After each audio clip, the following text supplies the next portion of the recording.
നമ്മൾ ഇന്ന് ഈവനിങ് ആയപ്പോൾ പാർക്കിൽ പോയിട്ടോ.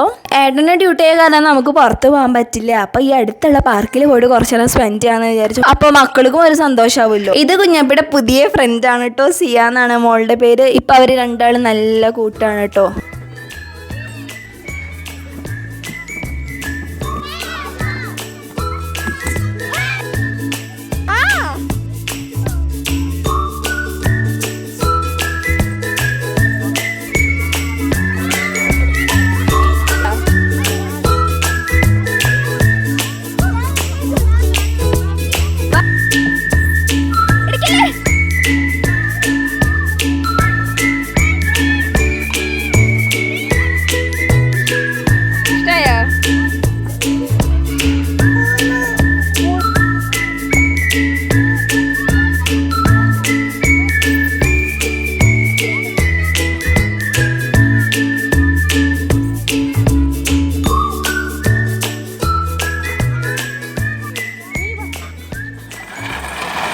കുറച്ച് നേരമൊക്കെ പിള്ളേരെ പാർക്കിൽ കളിപ്പിച്ചിട്ട് ഞങ്ങൾ തിരിച്ച് വീട്ടിലേക്ക് നടന്നു കേട്ടോ ഗൈസ്. അപ്പം ഇനി അടുത്ത വീഡിയോയിൽ കാണാം. ടാറ്റാ.